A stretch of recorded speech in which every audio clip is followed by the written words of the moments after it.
নিজের অজান্তেই এক টুকরো কাঁচা মাংস মুখে ফেলে চিবোতে লাগলেন তিনি। বেশ লাগছে খেতে, রান্না করা মাংসের তুলনায় যেন 100 গুণ ভালো। কি গো, এত দেরি করছো কেন? স্ত্রীটাকে সম্বিত ফিরল তার। তিনি কাঁচা মাংস চিবোচ্ছিলেন।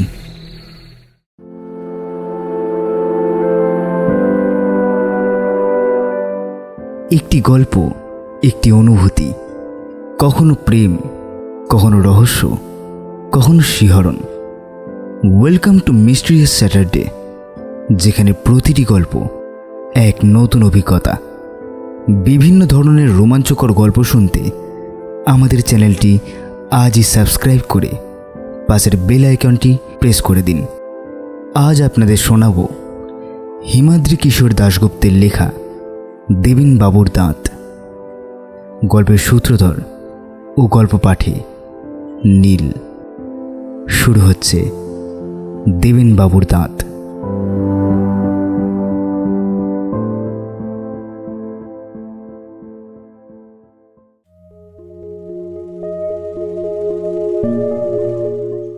পাহাড়ি পথে হাঁটতে বেশ ভালোই লাগছিল দেবেনবাবুর। বেশ কিছুটা নিচে ছবির মতো গ্যাংটক শহরটা দেখা যাচ্ছে। চারপাশে সবুজ পাহাড় আকাশের দিকে মুখ তুলে দাঁড়িয়ে আছে। সূর্য অস্ত গেছে একটু আগে, তার লাল আভাটুকু এখনো জেগে আছে পাহাড়ের মাথায়।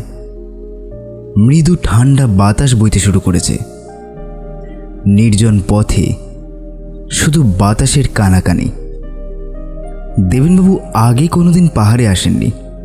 সত্যি কথা বলতে কি, ছেলেবেলায় একবার বাবা মায়ের সাথে পুরী বেড়াতে যাওয়া ছাড়া এই 50 বছরের জীবনে কোথাও বেড়াতে যাননি। আসলে দেবেনবাবু একটু বেশি হিসেবি মানুষ। বেড়ানো মানে টাকা পয়সা খরচ, আর এই খরচটাকে বাজে খরচাই মনে করেন তিনি। দেবেনবাবুর এই গ্যাংটক বেড়াতে আসা নেহাতি ভাগ্যের ব্যাপার বলা যেতে পারে।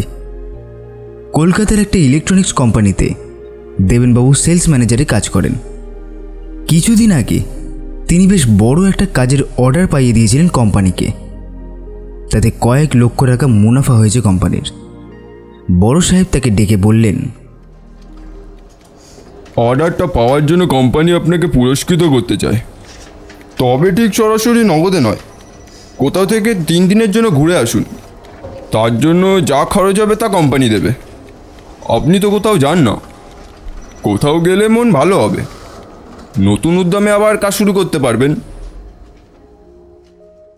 প্রস্তাবটা শুনে প্রথমে ইতস্তত করছিলেন তিনি। তারপর হিসেব করে দেখলেন কোম্পানির পয়সা ছেড়ে কী লাভ। তাছাড়া যানবাহন ভাড়া, হোটেল ভাড়া, খাই খরচা একটু আধটু বাড়িয়ে যদি দেখানো যায় তবে হাতে 2 পয়সাও আসবে। কাজেই সব কিছু ভেবে শেষ পর্যন্ত এই গ্যাংটকে উপস্থিত হয়েছেন তিনি। গ্যাংটক শহরে দেবেনবাবুর ভাইরা পরিতোষের একটা হোটেলও আছে।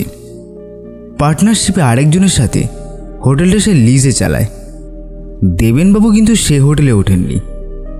শহরের বাইরের দিকে গ্রামের গরিব মানুষরা ট্যুরিস্টদের ঘর ভাড়া দেয় সস্তা দামে। তেমনই একটা ঘর খুঁজে পেতে সেখানেই তিনি উঠেছেন। 2-3 দিনের তো মামলা, ভালো হোটেলে দরকার কি, রাত কাটাতে পারলেই তো হলো। তিনি অবশ্য ঠিক করেছেন যে ফেরার আগে একবার অবশ্যই যাবেন পরিতোষের কাছে। তার থেকে তিনি হোটেলের একটা বিল নেবেন, যেটা তিনি জমা দেবেন তার অফিসে। হাঁটতে হাঁটতে তার সেই আস্তানা ছেড়ে বেশ অনেকটা দূরে চলে এসেছেন দেবেনবাবু। একসময় নিচে গ্যাংটক শহরে একটা একটা করে বাতি জ্বলতে শুরু করলো। দেবেনবাবু ভাবলেন, এবার তবে ফেরা যাক। ফিরতে যাচ্ছিলেনও, কিন্তু হঠাৎই নির্জন পথে রাস্তার পাশে একটা বাড়ি দেখে থমকে দাঁড়িয়ে পড়লেন তিনি। কাঁচের দরজা জানলা, ঢালু ছাদওয়ালা একটা ছোট কাঠের বাড়ি। রাস্তা আর খাদের মাঝে ঝুলন্ত অবস্থায় বাড়িটা দাঁড়িয়ে আছে। পাহাড়ি পথে এ ধরনের বাড়ি মাঝে মাঝেই দেখা যায়। বাড়ির দরজা জানলা বন্ধ, মাথায় বিবর্ণ হয়ে যাওয়া একটা সাইনবোর্ড ঝুলছে। তাদের চীনা হরফে কী লেখা আছে তা পড়তে না পারলেও আড়াআড়ি লাল ক্রস চিহ্ন আর বাঁধানো দাঁতের ছবি দেখে তিনি বুঝতে পারলেন সম্ভবত ওটা দাঁতের ডাক্তারখানা। এই নির্জন পথে দাঁতের ডাক্তারখানা। অবশ্য পাহাড়ি অঞ্চলে সব কিছু একটু ফাঁকা ফাঁকা জায়গাতেই থাকে। দেবেনবাবুর ওপরের চোয়ালে দুপাশের দুটো দাঁত কিছুদিন হলো পড়ে গেছে। ওই যে দাঁত দুটোকে ক্যানাইন বা মাংস খাওয়ার দাঁত বলে, সেই দাঁতগুলো। আজকাল ও দাঁত দুটোর অভাবে মাঝে মাঝে তার খেতে বেশ অসুবিধা হয়। দেবেনবাবু ওই দুটো দাঁত বসাবার জন্য একবার কলকাতায় এক ডেন্টিস্টের চেম্বারে গিয়েছিলেনও, কিন্তু দুটো দাঁতের জন্য তিনি যা টাকা চেয়েছিলেন তা শুনে দেবেনবাবুর অন্য দাঁতগুলো খসে পড়ার জোগাড় হয়েছিল। ডাক্তার নাকি রক্তচোষা। দেবেনবাবুর কলিগরা অবশ্য বলেছিল দুটো দাঁতের জন্য 2000 টাকা চেয়ে নাকি এমন কিছু অন্যায় করেননি তিনি। কিন্তু কলিগদের কথা শুনে ঠকলে চলবে না তার। কাজেই আর সে যাত্রায় দাঁত বসানো হয়নি দেবেনবাবুর। 200-300 টাকা হলে না হয় একটা কথা ছিল, তা বলে 2000 টাকা? এই নির্জন পথে ডেন্টিস্টের চেম্বার দেখে দেবেনবাবুর হঠাৎই মনে এলো তাকে একবার কে যেন বলেছিল চীনা দাঁতের ডাক্তারদের কাছে নাকি বেশ সস্তায় দাঁত পাওয়া যায়। দাঁত তোলা, দাঁত বেচা, এসব কারবার তারা সস্তায় করে। কথাটা মাথায় আসার সাথে সাথে দেবেনবাবুর মনে হলো এখানে তো একবার খোঁজ নেওয়া যেতে পারে, যদি সস্তায় দাঁত পাওয়া যায়। লোকে শীতের দেশে বেড়াতে এসে গাদা গাদা পয়সা নষ্ট করে গুচ্ছে সোয়েটার, চাদর ইত্যাদি কিনে নিয়ে যায়। তিনি নয়, দাঁতই নিয়ে যাবেন। শীতবস্ত্র যে দাঁত অনেক কাজের জিনিস, সব সময় সব ঋতুতেই ব্যবহার করা যায়। একটু ভেবে নিয়ে গায়ের চাদরটা ভালো করে জড়িয়ে দেবেনবাবু এগোলেন বাড়িটার দিকে। দরজার সামনে এসে দাঁড়ালেন তিনি। কোনো শব্দ আসছে না বাড়ির ভেতর থেকে। ঘষা কাঁচের জানলা দিয়ে বাড়ির ভেতর কিছু দেখাও যাচ্ছে না। দেবেনবাবু ডোরবেল বাজালেন। কিছুক্ষণের নিস্তব্ধতা, তারপর খুট করে একটা শব্দ হলো। দরজাটা একটু ফাঁক হলো। তার ভেতর থেকে উঁকি দিল মাঝ বয়সে একজন চীনা ম্যান। দেবেনবাবুকে একবার দেখে নিয়ে লোকটা ইংরেজিতে জানতে চাইলেন, টুরিস্ট, দাঁতের ডাক্তারের কাছে এসছেন? দেবেনবাবু জবাব দিলেন, হ্যাঁ, দাঁতের ব্যাপারে এসেছি। লোকটা দরজাটার পাল্লাটা আরও একটু ফাঁকা করে বলল, ভেতরে আসুন। বাড়ির ভেতরে ঢুকলেন দেবেনবাবু। ঠিক তখনই বাইরে ঝুপ করে সন্ধ্যা নামল। করিডোর পার হয়ে ছোট একটা ঘরে উপস্থিত হলেন তিনি। সে ঘরে চেয়ার দেখিয়ে দেবেনবাবুকে সেখানে বসতে বলে অন্য একটা দরজা দিয়ে বাড়ির ভেতরে কোথাও যেন অদৃশ্য হয়ে গেল লোকটা। মাথার উপর লাল কাগজ মোড়া একটা চীনা লণ্ঠন ঝুলছে সে ঘরে। তার হালকা আলো ছড়িয়ে পড়ছে চারপাশে। ঘরের ঠিক মাঝখানে একটা টেবিলের দুপাশে দুটো চেয়ার, তারই একটাতে বসেছেন দেবেনবাবু। ঘরের চারদিকে তাকিয়ে বেশ অবাক হয়ে গেলেন তিনি। এটা কি ডাক্তারের চেম্বার নাকি কিউরিও সব?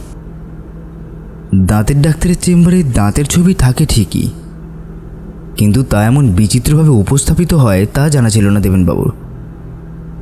দেওয়ালের একটা দিক জুড়ে কাঠের প্যানেলে চীনা ড্রাগনের মূর্তি আঁকা। তার ভাঁটার মতো চোখ, লাল চিরা জিভ, আর তার পাশ থেকে উঁকি মারছে করাতের মতো সার সার ভয়ঙ্কর দাঁত। অন্যদিকের দেওয়ালগুলিতে ঝুলছে নানা ধরনের তিব্বতী মুখোশ।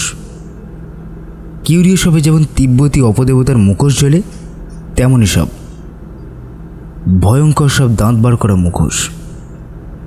আরেকদিকে র্যাকের উপর রাখা আছে বিভিন্ন আকারের লাফিং বুদ্ধ মূর্তি, তারাও দাঁত বার করে আছে।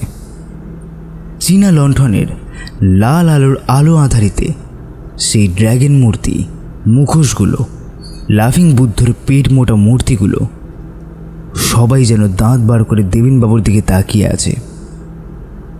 অদ্ভুত আশ্চর্য পরিবেশ। দেবেনবাবুর কেমন যেন অস্বস্তি লাগলো চারিদিকে তাকিয়ে। কয়েক মিনিটের মধ্যেই ডাক্তারের সাদা অ্যাপ্রন পরে ঘরে ঢুকলো একজন। তাকে দেখে দেবেনবাবুর একবার মনে হলো, আরে এই লোকটাই তো তাকে একটু আগে দরজা খুলে এখানে বসে রেখে গেল। মুখটা যেন একই রকম লাগছে তার। লোকটা দেবেনবাবুর মুখোমুখি উল্টো দিকে টেবিলের ওপাশে বসলো। তারপর ঝকঝকে সাদা দাঁত বার করে হেসে বলল, গন্ডগোল আছে, পাহাড়ি দেশে বেড়াতে এলে ওই ঠান্ডা বাতাসে একটু হলেও ব্যথাটা বাড়ে, নতুন কিছু নয়। তা আপনি কোথা থেকে আসছেন? তার কথা শুনে দেবেনবাবু ইংরেজিতেই জবাব দিলেন, আমি কলকাতা থেকে আসছি, আজই এসেছি। নিচের ওই পাহাড়ি বস্তির একটা বাড়িতে উঠেছি। তারপর তিনি বললেন, দাঁতের ব্যাপারে এসেছি ঠিকই, তবে ব্যাপারটা দাঁত ব্যথা নয়। আমার দুটো দাঁত পড়ে গেছে, খেতে খুব অসুবিধা হচ্ছে, তাই দাঁত বসানোর ইচ্ছা। এখানে কি দাঁত পাওয়া যায়? লোকটা চেয়ার ছেড়ে উঠে এসে দেবেনবাবুকে জিজ্ঞেস করলেন, কোন দুটো দাঁত দেখি? মুখটা একটু ফাঁক করুন। দেবেনবাবু হাঁ করলেন। পকেট থেকে একটা টর্চ বার করে তাদের দাঁতের ফাঁকা জায়গা দুটো দেখল ডেন্টিস্ট। তারপর আবার নিজের চেয়ারে ফিরে গিয়ে বলল, হ্যাঁ, অবশ্যই পাওয়া যাবে, দাঁড়ান আপনাকে দেখাই। টেবিল সংলগ্ন দেরাজ থেকে বেশ কিছু ছোট ছোট বাক্স বার করে তার ঢাকনা খুলে দেবেনবাবুকে দেখাবার জন্যে টেবিলের ওপর সাজিয়ে রাখল লোকটা। বাক্সগুলোর মধ্যে থেকে উঁকি দিচ্ছে নানা ধরনের দাঁত। এই লাল ভুতুরে আলোতেও তাদের মধ্যে কয়েকটা দাঁত ঝিলিক দিচ্ছে। বাক্সগুলো মেলে ধরে লোকটা বলল, কোন দাঁত আপনার পছন্দ বলুন? সোনার দাঁত থেকে শুরু করে সেরামিক, পলিমার সব ধরনের দাঁতই আমার কাছে আছে। এবার যেটা আপনার পছন্দ হবে। না না, সোনা টোনা অত দামি কিছু নয়, সস্তা দামের কিছু কি আছে, যাতে কাজও চলে আবার টেকসইও হয়, তেমন কিছু আছে কি? লোকটা তার কথা শুনে একটা বাক্স খুলে দুটো দাঁত দেখিয়ে তাকে বলল, এই দাঁতগুলো আপনি নিতে পারেন, পলিমারের ক্যানাইন। এগুলো খুব কিন্তু মজবুত আর বেশ টেকসইও, আপনার বাড়িতে খুব ভালো সেটও হবে। দেবেনবাবু জানতে চাইলেন, কেমন খরচ পড়বে? খুব বেশি নয়, দুটো দাঁতের জন্য সব মিলিয়ে 1000 টাকা। আমি এখনই বসিয়ে দেবো দাঁত দুটো, আর ওর মধ্যে আমার ফিসটাও ধরা রয়েছে। 1000 টাকা? যদিও কলকাতার ডাক্তারদের তুলনায় অর্ধেক দাবি করেছেন তিনি, তবু দেবেনবাবু স্বগতোক্তির সুরে বলে উঠলেন, আরে এও তো দেখছি রক্তচোষা। লোকটার সাথে এতক্ষণ ইংরেজিতে কথা বললেও এ কথাটা তিনি বাংলাতেই বললেন। কিন্তু দেবেনবাবুর মনে হলো এই কথাটা বলার সাথে সাথেই লোকটার দু চোখ দপ করে জ্বলে উঠল। চোয়াল শক্ত করে লোকটা বলল, আপনি কি বললেন? লোকটা বাংলা বোঝে নাকি? দেবেনবাবু সঙ্গে সঙ্গে কথা ঘুরিয়ে বললেন, আমি বলছিলাম যে এত দামি জিনিস কেনার ক্ষমতা আমার নেই, 200-300 টাকার যদি কিছু পাওয়া যায়। লোকটা প্রশ্ন শুনে কিছুক্ষণ স্থির দৃষ্টিতে তাকিয়ে রইল তার দিকে। তার চোখের দৃষ্টি এবার যেন বদলে গেল কৌতুকে। সে বলল, যে আছে আপনি যখন চাইছেন সেটাই দেব। এই বলে লোকটা চেয়ার ছেড়ে অন্ধকারের মধ্যে মিলিয়ে গেল। দেবেনবাবু আবার তাকিয়ে দেখতে লাগলেন ঘরটা। সেই ছবি, মূর্তিগুলো যেন দন্ত বিকশিত করে তাকেই লক্ষ্য করছে। একলা ঘরে এবার কেমন যেন অস্বস্তি হতে লাগলো তার। মনে হতে লাগলো ওইসব দাঁত বার করা অদ্ভুত মূর্তিগুলো যেন এখনই তার ঘাড়ে লাফিয়ে পড়বে। এমনকি টেবিলের ওপর রাখা দাঁতগুলো যেন তার দিকে তাকিয়ে হাসছে। অদ্ভুত বিচিত্র এক পরিবেশ। কিছুক্ষণের মধ্যেই অবশ্য আবার ঘরে ফিরে এলো ডেন্টিস্ট লুই সিং। তার হাতে ছোট একটা বাক্স। তাকে দেখে যেন হাঁপ ছেড়ে বাঁচলেন দেবেনবাবু। একলা এই ঘরে যেন দম বন্ধ হয়ে আসছিল তার। তিনি লোকটার উদ্দেশ্যে বললেন, আপনার এই ঘরের ছবি, মুখোশ মূর্তিগুলো বড় অদ্ভুত। লুই সিং তার চেয়ারে বসতে বসতে বলল, ওদের দাঁতগুলো দেখে বলছেন? হ্যাঁ, ওদের সবারই দাঁত খুব শক্ত, তাই ছবি মূর্তিগুলো রেখেছি আর কি। সবাই তো শক্তভক্ত দাঁত চায়। কথাটা বলে লোকটা প্রথমে তার ঝকঝকে সাদা দাঁত বার করে হাসল। দেবেনবাবুর মনে হলো এই হাসিটাও একটা বিজ্ঞাপন। লোকটার নিজের দাঁতও বেশ শক্তপোক্ত। লোকটা এবার তার দাঁতের বাক্সটা খুলল। ছোট পাথরের বাক্সের মধ্যে লাল ভেলভেটের চাদরে রাখা রয়েছে একটা জোড়া ঝকঝকে দাঁত। দাঁত দুটো দেখে সে বলল, এই ক্যানাইন জোড়া পছন্দ আপনার? দেবেনবাবু দাঁত দুটো দেখে বললেন, দেখতে তো ভালোই লাগছে, কিন্তু দাম কত? আপনি যা দেবেন তাই, এমনকি কিছু না দিলেও চলবে। অনেক দিন ধরে এই দাঁত জোড়া পড়ে আছে, আসলে আপনার যদি কাজে লাগে তো লাগুক। তার কথা শুনে এবার বেশ খুশি হলেন দেবেনবাবু। ঈষৎ লজ্জিতভাবে তিনি বললেন, না না, বিনে পয়সায় কি কোনো জিনিস নেওয়া যায় নাকি? আমি না হয় 200 টাকা দেবো। লোকটা যেন তার এই কথাতেই খুশি হলেন। চেয়ার ছেড়ে উঠে সে কী সব যন্ত্রপাতি দিয়ে দেবেনবাবুর দাঁতের মাপ নিল। তারপর সেই দাঁত দুটো নিয়ে কী সব যেন করল। সে কাজ শেষ হলে দেবেনবাবুর মুখ ফাঁক করে ক্লিপের সাহায্যে বসিয়ে দিল দাঁত দুটো। আত্মপ্রসাদের হাসি ফুটে উঠল তার চোখে। কাজ শেষ। ঠিক সেই সময় বাইরে থেকে কোনো একটা প্রাণীর ডাক ভেসে এলো। ডাক না বলে তাকে অবশ্য যেন গর্জন বলাই ভালো। এক পাল প্রাণী যেন কোথাও ডেকে উঠল। দেবেনবাবু সেই ডাক শুনে মৃদু চমকে উঠে বললেন, ও কিসের শব্দ? বাড়িটার সামনে যে পাহাড়টা আছে, ওর ঢালের জঙ্গলে বেশ কিছু নেকড়ে থাকে। ও তাদেরই ডাক। অন্ধকার নামলে ওরা একবার ডাকে, আর এভাবেই ওরা রাতকে আমন্ত্রণ জানায়। ওদের দাঁতও কিন্তু বেশ শক্ত, ঠিক আপনাকে যে দাঁত দিলাম তার মতোই শক্ত ক্যানাইন ওদের, সহজেই মাংস ছিঁড়তে পারে। কথাটা শুনে দেবেনবাবু একটু ভয় পেয়ে বললেন, বাইরে নিশ্চয়ই অন্ধকার নেমেছে, আমাকে এবার ফিরতে হবে। ওরা আমাকে আক্রমণ করবে না তো? নির্জন পথে একলা মানুষ পেলে যে ওরা দলবদ্ধভাবে আক্রমণ করে না আমি তা বলবো না, তবে এটুকু বলবো যে আপনাকে ওরা কিছু করবেন না, আপনি নিশ্চিন্তে থাকুন। লোকটার কথায় একটা নিরাপত্তার আশ্বাস থাকলেও কেমন যেন অদ্ভুত লাগলো তার কথাগুলো। কেন তাকে আক্রমণ করবে না কেন? যাই হোক, এই প্রসঙ্গে আর কথা না বাড়িয়ে টাকা বার করার জন্য পকেটে হাত দিলেন তিনি। লোকটা তাই দেখে বলে উঠল, থাক, আর টাকা দিতে হবে না। আচ্ছা বলছি, যদি সম্ভব হয় আমার একটা উপকার করতে পারবেন? আমি নিচে বিশেষ যাই না, যদি সম্ভব হয় ওই টাকাতে দুটো মুরগি কিনে এখানে দিয়ে যাবেন। বেশ অদ্ভুত প্রস্তাব। দেবেনবাবু যে বাড়িতে আছেন সেই বাড়িতেই এক পাল মুরগি দেখেছেন তিনি। টাকা পেলে তারা নিশ্চয়ই বিক্রি করবে সেগুলো। দেবেনবাবু বললেন, ঠিক আছে, কাল সকালে 2টো মুরগি আপনার বাড়িতে পৌঁছে যাবে। 2টো মুরগির বদলে 2টো দাঁত, কত সস্তা ব্যাপার। কলকাতার ডাক্তারদের এবার মনে মনে রক্ত চোষা বলে মনে মনে গালাগালি দিলেন তিনি। লুই সিং তার কথা শুনে বলল, না, আমার বাড়িতে নয়, সামনের পাহাড়ের ঢালে মুরগি দুটোকে ছেড়ে দিলেই হবে। আমি দিনের বেলা বাড়ি থাকবো না।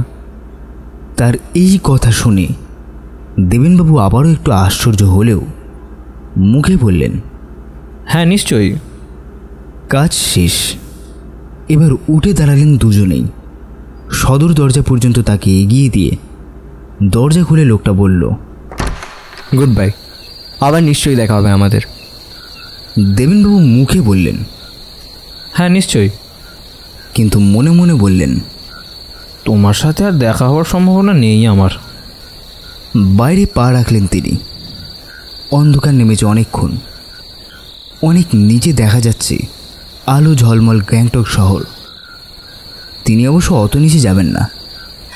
রাস্তার গায়ে মাথার উপর উঠে যাওয়া অন্ধকারাচ্ছন্ন জঙ্গলাকীর্ণ পাহাড়ের ঢালটা দেখেই তার মনে পড়ে গেল সেই নেকড়ের ডাকের কথা।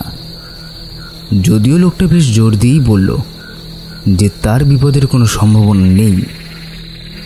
তবুও বেশ ভয়ে ভয়ে অন্ধকার পাকদণ্ডি বেয়ে নিচে নামতে শুরু করলেন তিনি। শেষ পর্যন্ত তিনি নির্বিঘ্নেই পৌঁছে গেলেন নিচের পাহাড়ের ঢালে ছোট্ট গ্রামটাতে। গ্রামে ঢোকার মুখেই আস্তানা গেড়েছেন তিনি। সে বাড়ির লোকটা একটা লণ্ঠন হাতে বাড়ির বাইরে রাস্তায় দাঁড়িয়েছিল। দেবেনবাবুকে দেখে সিকিমিজ লোকটা উৎকণ্ঠিতভাবে বললেন, আপনি ওদিকে গিয়েছিলেন? ফিরছিলেন না বলে খুব চিন্তা হচ্ছিল। উপরের পাহাড়ের জঙ্গলে নেকড়ে আছে, মাঝে মাঝে তারা হানা দেয়। বাঘে পেলে মানুষ কেউ ছাড়ে না। অন্ধকার নামলে আমরা ওদিকে কেউ যাই না। দেবেনবাবু বেশি কথায় না গিয়ে তাকে শুধু বললেন, কাল সকালে আমাকে তোমার দুটো মুরগি দিও তো, আমি কিনবো। আচ্ছা বাবু, বেশ তাজা মোরগ আছে। যে বাড়িতে দেবেনবাবু উঠেছিলেন সে বাড়িতেই তার খাবার ব্যবস্থা। হোটেলে খেতে গেলে বেশি পয়সা লাগবে, তাছাড়া নিচে গ্যাংটক শহরে নামতে হবে তাকে। সিকিমিজ লোকটা তার ঘরে করা রাতের খাবার নিয়ে এলো, রুটি, ডাল, সবজি। রুটি দেখেই ঘাবড়ে গেলেন তিনি। এত মোটা আর শক্ত রুটি তিনি খাবেন কিভাবে? হাত দিয়ে তো রুটি ছেড়ে যাচ্ছে না। কোনো রকমে একটা রুটি ছিঁড়ে মুখে তুলতেই আশ্চর্য হয়ে গেলেন তিনি। রুটি চেবাচ্ছেন নাকি নরম লুচি? তার নতুন দাঁত দুটো যেন মাখনের মতো রুটি ছিঁড়ছে। সত্যি খুব শক্তপোক্ত দুটো দাঁত দিয়েছে লোকটা। পাহাড়ি দেশে খাওয়া সেরে খুব তাড়াতাড়ি শুয়ে পড়ে লোকজন। দেবেনবাবুর সারাদিন খুব ধকল গেছে। খাওয়া সেরে তিনিও শুয়ে পড়লেন। সারা রাত ধরে তিনি একটা অদ্ভুত স্বপ্ন দেখলেন। এক পাল নেকড়ের মাঝে তাদের সাথে ঘুরে বেড়াচ্ছেন তিনি। কখনো পাহাড়ের ঢালের গভীর জঙ্গলে, কখনো বা কনকনে ঠান্ডা বাতাসের মধ্যে বরফের চাদরে মোড়া প্রান্তরে। আর তার সাথে সারা রাত ধরে তার কানে বাজতে লাগলো অবিশ্রান্ত নেকড়ের গর্জন। কখনো সেই গর্জন শিকার ধরার উল্লাস ধ্বনি, কখনো বা সম্মিলিত করুণ বিলাপের মতো। নানা ঢঙে নানা সুরে বেজে চলল সেই জান্তবু সঙ্গীত। ভোরবেলা মৃদু চিৎকার চেঁচামেচির শব্দে ঘুম ভেঙে গেল দেবেনবাবুর। বাড়ির পেছন দিক থেকে শব্দটা আসছে। সেদিকে একটা দরজাও আছে। সেটা খুলে তিনি বাইরে বেরোতেই দেখতে পেলেন কিছু তফাতে বাঁশের বাঁকড়ি দিয়ে ঘেরা মুরগি রাখার আস্তানাটার সামনে বাড়ির সিকিমিজ মালিক তার বউ বাচ্চা কাচ্চা সমেত দাঁড়িয়ে আছে। দেবেনবাবু তাদের সামনে গিয়ে দাঁড়াতে দেখতে পেলেন চারপাশের মাটিতে মুরগির পালক আর গোটা কতক মুন্ডহীন মুরগি পড়ে আছে। বাঁশের বাঁকড়ির তৈরি সেই খাঁচার দরজা খোলা, ভেতরে একটাও মুরগি নেই। বিস্মিত দেবেনবাবু জানতে চাইলেন কি হয়েছে। লোকটা বলল, নেকড়ে হানা দিয়েছিল, সব মুরগি কটাকে মেরে গেল। আপনার ঘরেও ঢোকার চেষ্টা করেছে। ওই দেখুন, আপনার চৌকাঠ থেকে নেকড়ের পায়ের ছাপ এদিকে এসেছে।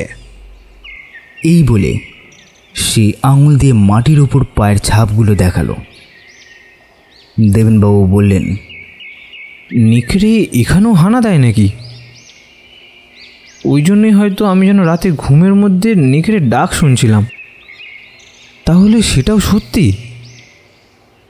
না, সাধারণত তারা এত নিচে গ্রামে হানা দেয় না। কখনো হঠাৎ চলে এলেও গ্রামের কুকুরগুলো ডেকে আমাদের সজাগ করে দেয়। আমরা মশাল জেলে ক্যানেস্তারা পিটিয়ে তাদেরকে হাঁটিয়ে দিই। আপনি ডাক শুনেছেন বটে, কিন্তু আমরা কিছু শুনিনি, কুকুরগুলোও ডাকিনি। বেশ অদ্ভুত ব্যাপার। আপনাকেও আর মোরগ দেওয়া হলো না আমার। দেবেনবাবুর চোখে হঠাৎ ভেসে উঠল গতকালে সেই চীনা ডেন্টিস্টের মুখটা। দেবেনবাবু তাকে কথা দিয়েছিল দুটো মুরগি দেবেন, কিন্তু এখন আর মুরগি না পাওয়া গেলে কি হবে? সত্যিই তিনি দুটো মুরগি সকালে উঠে পাহাড়ের ঢালের জঙ্গলে ছেড়ে আসবেন ভেবেছিলেন, দেবেনবাবু টাকা বাঁচল ঠিকই, কিন্তু তিনি বেশ দুঃখিত হলেন ব্যাপারটাতে।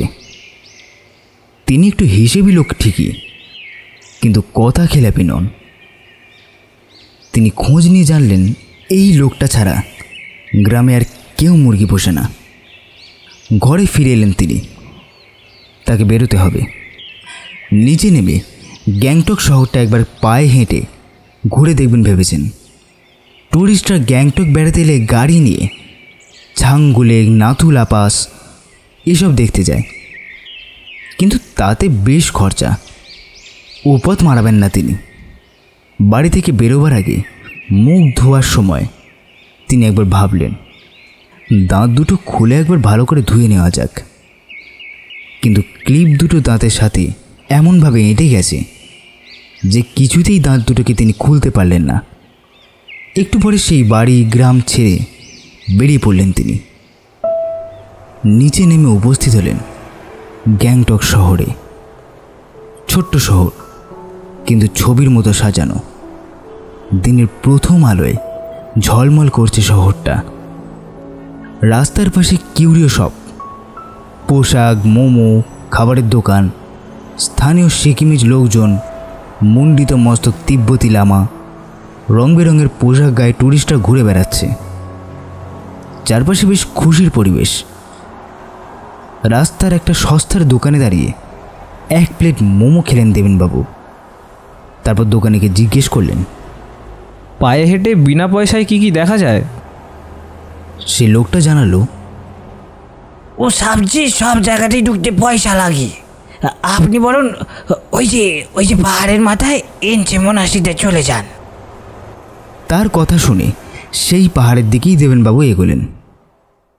শহরের প্রধান রাস্তা থেকে পাকদণ্ডে উঠে গেছে এনচে মোনাস্ট্রির দিকে।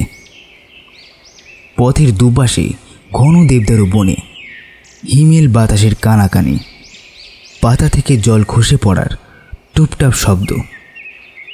এ পথে ট্যুরিস্ট আছে, কিন্তু সংখ্যায় অল্প। একসময় পাহাড়ের মাথায় মনস্ট্রি চত্বরে উঠে এলেন তিনি। পাহাড়ের মাথার ঘন জঙ্গলের মধ্যে দাঁড়িয়ে আছে মোনাস্ট্রি। দেবেনবাবু একটা সাইনবোর্ডে দেখে জানতে পারলেন এই বৌদ্ধ গুম্ফার বয়স 300 বছর।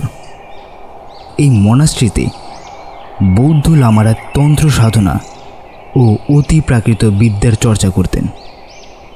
জঙ্গলের ফাঁক দিয়ে ওপাশে দূরের পাহাড় থেকে ভেসে আসা কনকনে ঠান্ডা বাতাস যেন দেহে কম্পন ধরিয়ে দিচ্ছে। দেবেনবাবু এসে দাঁড়ালেন মনাস্ট্রির সামনে। কাঠের তৈরি, ঢালু ছাদওয়ালা প্রাচীন মনাস্ট্রি। তার বাইরের দেওয়ালে থামের গায়ে বসানো আছে দাঁত বার করা ভয়ঙ্কর দেখতে সব তিব্বতী অপদেবতার মূর্তি। মনাস্ট্রির সামনে জঙ্গল কিছুটা হালকা, তার ফাঁক দিয়ে ওপাশের পাহাড়টা দেখা যাচ্ছে। দেবেনবাবু বুঝতে পারলেন ওই পাহাড়টাটির নিচের দিকে কোনো একটা ঢালের গ্রামে তিনি আস্তারা গেড়েছেন। পাহাড়ের মাথার ঢালে ঘন জঙ্গল এখনও কুয়াশায় মাখামাখি হয়ে আছে। দিনের বেলাও খুব একটা আলো ঢোকে না সেখানে। ওই জায়গাতেই সম্ভবত নেকড়েগুলো থাকে। মনাস্ট্রির গায়ে বসানো দাঁত বার করা মূর্তিগুলো দেখে মুহূর্তের জন্য দেবেনবাবুর হঠাৎ মনে পড়ে গেল গতকাল সন্ধ্যার সেই অদ্ভুত ঘরটার কথা। ঠিক এমনই সব ভয়ঙ্কর মুখ ঝোলানো ছিল সেখানে। গুটি গুটি পায়ে দেবেনবাবু এগোলেন মনাস্ট্রির ভেতরে ঢোকার জন্য। তিনি সিঁড়ি দিয়ে উঠে মনাস্ট্রির ভিতরে ঢুকতে যাচ্ছেন, ঠিক সেই সময় ভেতরের অন্ধকার থেকে বেরিয়ে তার পথ আটকে দাঁড়ালেন মুন্ডিত মস্তক, গায়ে লাল চাদর জড়ানো, হাতে একটা জপ যন্ত্র ধরা একজন বৃদ্ধ লামা। দেবেনবাবুর মনে হলো তিনি যেন দুর্বোধ্য ভাষায় তাকে মৃদু ভর্ৎসনা করলেন। তারপর জপ যন্ত্র ধরা হাতটা উঠিয়ে ওপাশের সেই কুয়াশাচ্ছন্ন ধোঁয়া ধোঁয়া পাহাড়টা দেখালেন। সেদিকে দেবেনবাবু আবার তাকালেন। লামা কি বলছেন? তাকে ও জায়গাতে যেতে, ওই পাহাড়ে ফিরে যেতে? ব্যাপারটা ঠিক তার বোধগম্য হলো না। তিনি সামনে তাকালেন। সেই বৃদ্ধ লামা অদৃশ্য হয়ে গেছেন মনাস্ট্রির ভিতর অন্ধকারে। যদিও তিনি একটু আগেই মনাস্ট্রির ভিতর থেকে দুজন টুরিস্টকে বেরোতে দেখেছেন, তবুও তিনি এরপর আর ভেতরে ঢোকার সাহস করলেন না। আশেপাশে একটু ঘুরে বাইরে থেকে মনাস্ট্রিটা দেখে দেবেনবাবু নিচে নামার পথ ধরলেন। নিচে নেমে রাস্তার পাশে একটা পার্কে বসে দেবেনবাবু কিছুটা সময় জিরিয়ে নিলেন। তারপর কিছুটা উদ্দেশ্যহীনভাবেই রাস্তা ধরে হাঁটতে লাগলেন, চারপাশ দেখতে দেখতে। একটা সোয়েটারের দোকানে ঢুকে মেয়ের জন্য একটা সোয়েটার দরদাম করেও শেষ পর্যন্ত নিলেন না, কারণ তার মনে হলো কলকাতায় এই জিনিস এর চেয়ে অনেক কম দামে পাওয়া যায়। হাঁটতে হাঁটতে হঠাৎই তিনি দেখলেন চিড়িয়াখানার সামনে উপস্থিত হয়েছেন। লোক ঢুকছে বেরোচ্ছে গেট দিয়ে, কিন্তু রাস্তার সামনের টিকিট কাউন্টারটা বন্ধ। প্রবেশ তোরণটা বেলুন ফুল টুল দিয়ে সাজানো হয়েছে। ব্যাপারটা কি তিনি একটা লোককে জিজ্ঞেস করে জানতে পারলেন এদিন নাকি চিড়িয়াখানার জন্মদিন, ভেতরে ঢুকতে তাই কোনো টিকিট লাগছে না। কথাটা শোনার সাথে সাথে দেবেনবাবু চিড়িয়াখানার ভেতরে ঢুকে পড়লেন। যাক, এবার তার আরও একটা দ্রষ্টব্য দেখা হয়ে যাবে। তবে এই সময় মেয়ে টেপির কথা মনে পড়ল তার। মেয়েকে বড় ভালোবাসেন দেবেনবাবু। সে সঙ্গে থাকলে ভালো লাগতো। চিড়িয়াখানাটা কলকাতার চিড়িয়াখানার মতো বড় নয় ঠিকই, কিন্তু এখানে এমন কিছু দুষ্প্রাপ্য পাহাড়ি জীবজন্তু আছে যা কলকাতার চিড়িয়াখানাতে নেই। গরমের জায়গাতে তারা বাঁচে না। সব চিড়িয়াখানার মতোই টুরিস্টের বেশ ভিড় এখানেও। তার মধ্যে একটা বড় অংশই ছোট ছেলে মেয়ে। দেবেনবাবুর হাতে অফুরন্ত সময়। তিনি ধীরে সুস্থে ঘুরে ঘুরে দেখতে শুরু করলেন খাঁচাগুলো। নানা ধরনের বাহারি ফেজেন্ট, স্নো আউল, স্নো লেপার্ড, নানা ধরনের পাহাড়ি জীবজন্তু।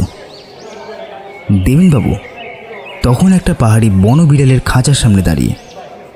হঠাৎ চারপাশে প্রচণ্ড চিৎকার চেঁচামেচি শুরু হলো। সবাই প্রাণ ভয়ে গেটের দিকে দৌড়াচ্ছে। বাচ্চারা আতঙ্কে কাঁদছে। দেবেনবাবু দেখলেন কিছু দূর থেকে কয়েকজন যেন প্রাণ ভয়ে তার দিকেই দৌড়ে আসছে, আর তাদের পিছনে ধাওয়া করে আসছে সাদা কি একটা যেন। কিন্তু দেবেনবাবু ব্যাপারটা ভালো করে বোঝার আগেই পলায়মান লোকগুলো তার ঘাড়ের ওপর এসে পড়ল। দেবেনবাবুকে এক ধাক্কায় মাটিতে ছিটকে ফেলে তারা ছুটল গেটের দিকে। দেবেনবাবু আবার উঠে দাঁড়ালেন। সোয়েটারের গা থেকে ধুলো ঝাড়তে যাচ্ছিলেন তিনি, কিন্তু সামনে তাকিয়ে তার হাতটা উপরে উঠতে গিয়েও নেমে গেল। তার 7-8 ফুট তফাতে দাঁড়িয়ে আছে ধবধবে সাদা প্রকাণ্ড একটা কুকুর জাতীয় প্রাণী, নেকড়ে। তার সাদা শরীরের সৌন্দর্যের চেয়ে হিংস্রতাই যেন অনেক বেশি প্রকট হয়ে আছে। দাঁত বার করে গজরাচ্ছে প্রাণীটা। ছুরির ফলার মতো সাপুতের দাঁত, লাল জিভ থেকে লালা ঝরছে ফোঁটা ফোঁটা। চোখের দৃষ্টিতে জেগে আছে আদিম ক্রূরতা। হিংস্র প্রাণীটার পিঠ ধীরে ধীরে ধনুকের মতো ওপর দিকে বেঁকে যাচ্ছে। পিঠের লোমগুলো ঝাঁটার কাঠির মতো খাড়া হয়ে উঠছে। দেবেনবাবুর গলা লক্ষ্য করে ঝাঁপ দেওয়ার আগে তাকে শেষ মুহূর্তের জন্য যেন জরিপ করে নিচ্ছে প্রাণীটা। ভয় অথবা বিস্ময় সেদিকে তাকিয়ে দেবেনবাবুর মুখটা আপনা থেকেই হাঁ হয়ে গেল। পাথরের মূর্তির মতো সেই ভয়ঙ্কর প্রাণীটার চোখের দিকে তাকিয়ে দাঁড়িয়ে রইলেন তিনি। না, প্রাণীটা কিন্তু শেষ পর্যন্ত ঝাঁপালো না। হঠাৎই একটা পরিবর্তন দেখা দিল তার মধ্যে। লোমগুলো বসে গেল, পিঠটা আবার স্বাভাবিক হয়ে এলো তার।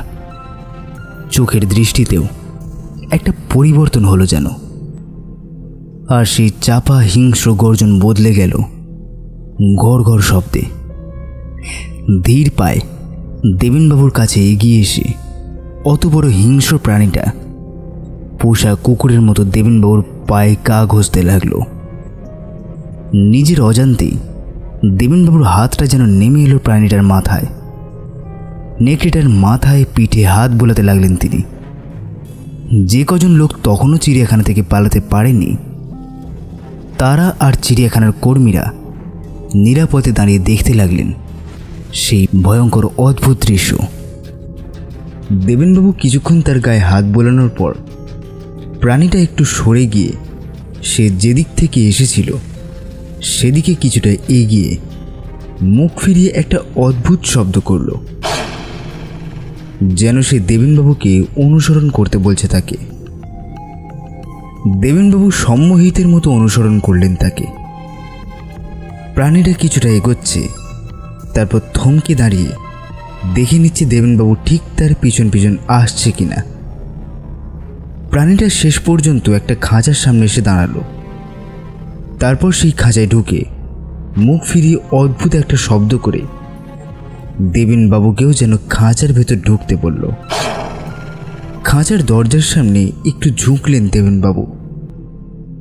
তিনিও কি ভেতরে ঢুকতে যাচ্ছিলেন কে জানে, কিন্তু ঠিক তখনই চিড়িয়াখানার একটা লোক ছুটে এসে খাঁচার দরজা বন্ধ করে দিল। এবার অন্য লোকেরাও ছুটে এলো। দেবেনবাবুকে নিয়ে শুরু হলো হইচই। তাকে চিড়িয়াখানার ডিরেক্টরের ঘরে নিয়ে যাওয়া হলো, মালা পরানো হলো।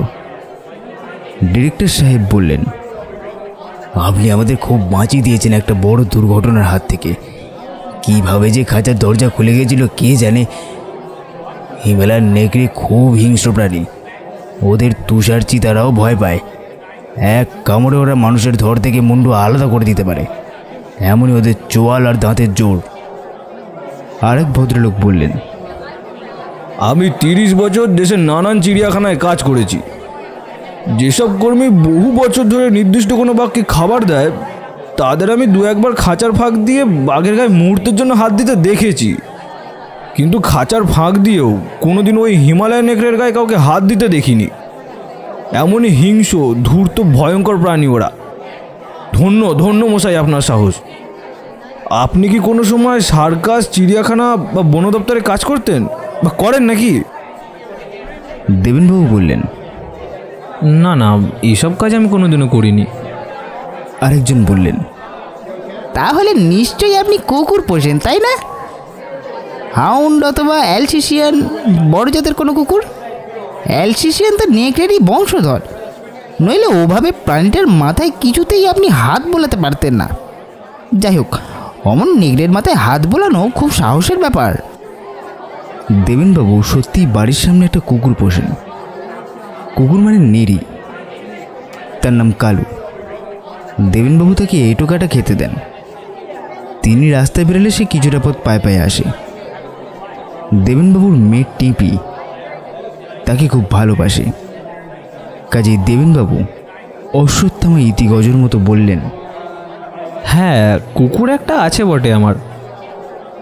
লোকটা সঙ্গে সঙ্গে অন্যদের গর্বিতভাবে বললেন, দেখলেন, ঠিক ধরেছি।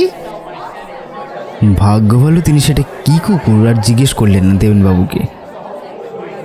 আরেকজন চিড়িয়াখানার কর্মী বললেন, আপনি যখন নেকড়েটার মাথায় হাত বোলাচ্ছিলেন তখন আমি ছবিটা তুলে নিয়েছি। প্লিজ ঠিকানাটা দেবেন, আমি ছবিটা পাঠিয়ে দেবো। দেবেনবাবু এবার জিজ্ঞেস করলেন, এই নেকড়েগুলো কোথায় পাওয়া যায়? ডিরেক্টর সাহেব বললেন, হিমালয়ের পার্বত্য অঞ্চলের জঙ্গলে, পাহাড়ের ঢালের অরণ্যে, আরও ওপারে তুষারাচ্ছাদিত অঞ্চলেও ওরা থাকে। একসময় এ তল্লাটে অনেক পাওয়া যেত, এখন হাতে গোনা কিছু টিকে আছে। ওই যে ওপাশে পাহাড়টা আছে, সেখানে কিছু আছে। এবারে সেন্সাস বা গণনায় 9টা নেকড়ের পায়ের ছাপ মিলেছে। আমরা ওদের সংরক্ষণের জন্য প্রচার চালাচ্ছি। ওরা খাবারের সন্ধানে কোনো সময় নিচে নামলেই গ্রামবাসীরা ওদের পিটিয়ে বা অন্য কোনোভাবে মারার চেষ্টা করে। যে নেকড়েটাকে আপনি দেখলেন সেটা ওই পাহাড়েরই। গ্রামের লোকের হাত থেকে বছরখানেক আগে আমরা উদ্ধার করেছি। গ্রামের লোকেরা ওদের মারে কেন? নেকড়ে সম্বন্ধে ওদের একটা অন্ধ কুসংস্কার আছে। এই নেকড়েগুলো আসলে নাকি ওয়্যারউলফ। ওয়্যারউলফ বোঝেন তো? যুদ্ধে যারা নাকি মারা যায় তারা নেকড়ের রূপ ধরে ঘোরে, তাদের বলে ওয়্যারউলফ। ইউরোপীয়দের মতো এই ধারণাটা এখানকার মানুষের মধ্যেও আছে। পাহাড়ের ওপাশে চীনের সীমান্ত, কিছু যুদ্ধ এখানে হয়েছে। গ্রামবাসীরা অনেকেই মনে করে নেকড়েগুলো আসলে রক্তচোষা প্রেতাত্মা। দেবেনবাবুকে আর ছাড়ল না কেউ। চিড়িয়াখানার জন্মদিন উপলক্ষে কর্মীদের ভুরি ভোজের ব্যবস্থা হয়েছিল, মাংস সহ বিভিন্ন পদ। দেবেনবাবুকেও খেতে হলো তাদের সাথে। ইদানিং দাঁতের জন্য মাংস খাওয়া ছেড়ে দিয়েছিলেন তিনি। এদিন তিনি বেশ আরাম করেই মাংস খেলেন, তার নতুন দাঁতের দৌলতে। সত্যি কথা বলতে কি, মাংস খেতে খেতে তার মনে হচ্ছিল মাংস না খেলে লোকে কিভাবে বেঁচে থাকে কে জানে। খাওয়া পর্ব মিটতে বিকেল হয়ে গেল। দেবেনবাবু দেখলেন সূর্য ডুবতে চলেছে এই জঙ্গলাকীর্ণ পাহাড়ের মাথায়। চিড়িয়াখানা থেকে সবে বাইরে বেরিয়েছিলেন দেবেনবাবু। ঠিক সেই সময় তার সামনে এসে একটা জিপ গাড়ি খ্যাঁচ করে ব্রেক কষে দাঁড়ালো।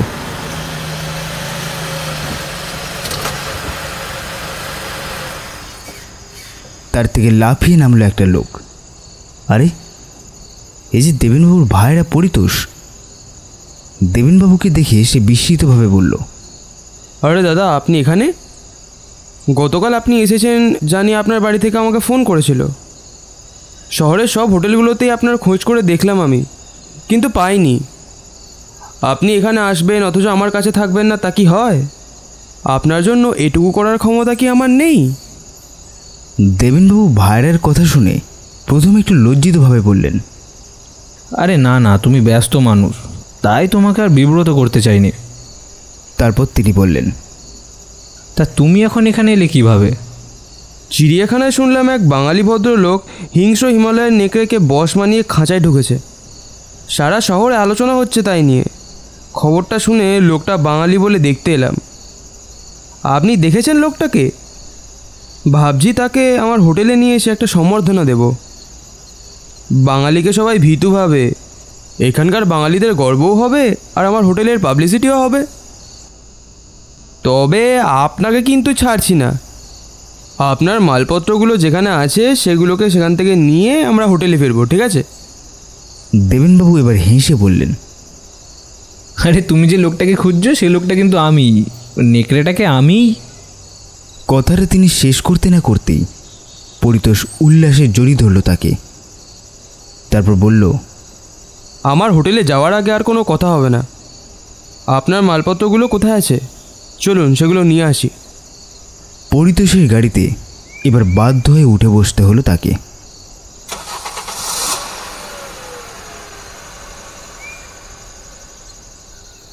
দেবেনবাবু তাকে নিয়ে প্রথমে উপস্থিত হলেন তার আস্তানায়। সেখানে তার মালপত্র গাড়িতে ওঠাতে ওঠাতে পরিতোষ পাহাড়ের মাথার ঢালটা দেখিয়ে দেবেনবাবুকে বলল, জানেন ওই পাহাড়ের ওপর নেকড়ে থাকে। দেবেনবাবু হেসে বললেন, জানি।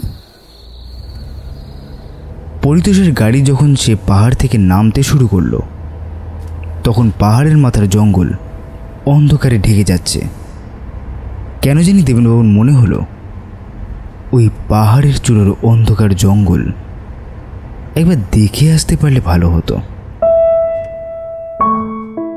পরিতোষ যে দেবেনবাবুকে নিয়ে ফিরছেন তা হোটেলের লোকজনকে আগাম জানিয়ে রাখা হয়েছিল। সবাই অপেক্ষা করছিল তার জন্য। হোটেলের রিসেপশনে পা রাখতেই সবাই ঘিরে ধরল তাকে আর পরিতোষকে। তার মধ্যে এই হোটেল, আশেপাশে হোটেলের বোর্ডাররা যেমন আছে তেমনই স্থানীয় কিছু লোকজনও আছে। আবার এক প্রস্ত মালাটালা পড়ানো হলো। দেবেনবাবু কোনো কথা বললেন না। তার হয়ে যা বলবার বলল পরিতোষী, এবং একটু রং চড়িয়ে ব্যাপারটা সে বলল। দেবেনবাবু যে নেকড়েটাকে কবজা করেছিলেন সেটা নাকি নরঘাতক। এর আগে 3-3টে মানুষকে খুন করেছে সে, ইত্যাদি ইত্যাদি। হাততালির একেবারে ঝড় উঠে গেল। লোকে দেবেনবাবুর সাথে দাঁড়িয়ে ফটো তুলতে লাগলো। সবাই যখন দেবেনবাবুকে নিয়ে মাতামাতি করছেন, ঠিক তখনই হঠাৎ তার চোখ গেল জানলার দিকে। দেবেনবাবু যেন স্পষ্ট দেখলেন সেই জানলার ফাঁক দিয়ে তার দিকে তাকিয়ে আছে প্রকাণ্ড মাথা।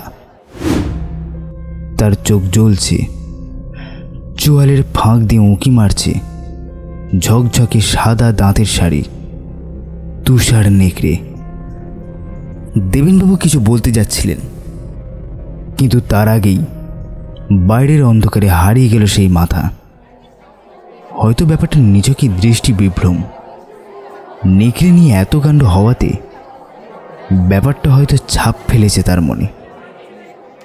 অবশেষে অনুষ্ঠান একসময় শেষ হলো।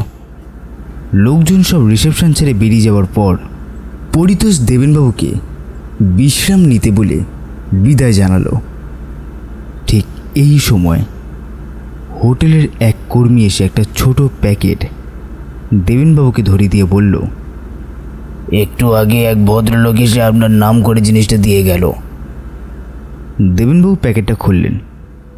তার মধ্যে একটা দেওয়ালে ঝোলাবার ছবি, খুব সুন্দর ছবি। চাঁদের আলোতে বরফাচ্ছন্ন এক প্রান্তরে চড়ে বেড়াচ্ছে এক পাল নেকড়ে। আদিম প্রকৃতির এক আশ্চর্য সুন্দর দৃশ্য। দেবেনবাবুর হঠাৎ মনে পড়ে গেল গতকাল রাতের স্বপ্নের কথা। স্বপ্নের সাথে এই ছবির কি অদ্ভুত মিল। তিনিও স্বপ্ন দেখেছিলেন এমনই নির্জন প্রান্তরে এক পাল নেকড়ের সাথে ঘুরে বেড়াচ্ছেন তিনি। দেবেনবাবু জানতে চাইলেন, লোকটা কে? ছবিটা যে উপহার দিয়ে গেল তাকে আগে দেখেছেন? হোটেলের কর্মচারী বলল, না, আগে দেখিনি। সাদা ওভারকোট, সাদা দস্তানা, সাদা টুপি পরা ছিল, মুখটাও সাদা মাফলারে ঢাকা। তবে তার অবয়ব আর কথা বলার ঢং দেখে মনে হলো ভদ্রলোক চীনা বা সিকিমিজ হবে।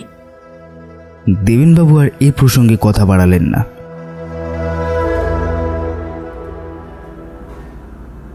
এই দিনও তাড়াতাড়ি খেয়ে শুয়ে পড়লেন দেবেনবাবু। হোটেলের সেরা ঘরটাই তার জন্য বরাদ্দ হয়েছে। দুধ সাদা নরম বিছানা, কাঁচের জানলা খুললেই পাহাড়। কিন্তু তাড়াতাড়ি শুয়ে পড়লেও প্রথমে ঘুম আসছিল না দেবেনবাবুর। একসময় তিনি বিছানা ছেড়ে উঠে জানলার সামনে গিয়ে দাঁড়ালেন। কাঁচের পাল্লাটা খুললেন তিনি। সারা শহর ঘুমিয়ে পড়েছে, কোথাও কোনো শব্দ নেই। দেবেনবাবুর চোখ গেল সেই পাহাড়টার দিকে। চাঁদের আলোতে এখন স্পষ্ট দেখা যাচ্ছে পাহাড়ের মাথার ঢালের জঙ্গলটা। মেঘ ভেসে বেড়াচ্ছে তার গায়ে, এক অপার্থিব রহস্যময় সৌন্দর্য যেন বিরাজ করেছে সেখানে। ও জায়গাটা যেন দেবেনবাবুর অনেক দিনের চেনা। চাঁদের আলোতে দাঁড়িয়ে থাকা সেই মায়াবী পাহাড় যেন হাত ছাড়ি দিয়ে ডাকছে তাকে। দেবেনবাবু মন্ত্রমুগ্ধের মতো তাকিয়ে রইলেন সেই পাহাড়ের দিকে। কতক্ষণ দেবেনবাবু ওভাবে দাঁড়িয়েছিলেন তা তার খেয়াল নেই। একসময় তিনি বিছানায় এসে শুয়ে পড়লেন, কিন্তু সারা রাত ধরে তিনি শুনলেন নেকড়ের ওই কথা। স্বপ্নে দেখতে লাগলেন এক পাল নেকড়ের সাথে কখনো পাহাড়ের ঢালের বনভূমিতে, কখনো বা তুষারাবৃত প্রান্তরে ঘুরে বেড়াচ্ছেন তিনি। বেশ ভালোই লাগছে তার ঘুরতে। সেখানে কোনো অফিসের চাপ নেই, সংসারের চাপ নেই, শুধু রয়েছে উন্মুক্ত প্রান্তর, বনভূমিতে অনাবিল মুক্তির আনন্দ। স্বপ্নটাকে বেশ যেন উপভোগ করলেন তিনি।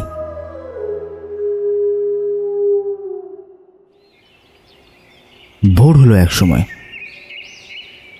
ঘুম ভাঙল দেবেনবাবুর। বাথরুমে মুখ ধুয়ে দাঁত মাজার সময় এদিনও দাঁত দুটোকে খোলার চেষ্টা করলেন তিনি, কিন্তু পারলেন না। দাঁত দুটো শক্তভাবে এঁটে গেছে তার চোয়ালে। ফ্রেশ হয়ে হোটেলের রিসেপশনে নেমে তিনি দেখতে পেলেন পরিতোষ একটা লোককে ধমকে বলছে, দ্বিতীয়বার এমন ঘটনা ঘটলে কিন্তু তোমার চাকরি হারাতে হবে। এখানে নেশাভাং চলবে না। ধমক খেয়ে লোকটা মাথা নিচু করে বেরিয়ে গেল সেখান থেকে। দেবেনবাবু বললেন, কি হয়েছে? সাত সকালে এত রাগারাগি করছো কেন? আরে দাদা বলবেন না, এই লোকটা হলো নাইট গার্ড। কাল রাতে নেশার ঘোরে একটা অদ্ভুত জিনিস দেখে ম্যানেজারবাবুর ঘুম ভাঙিয়ে দেয় লোকটা।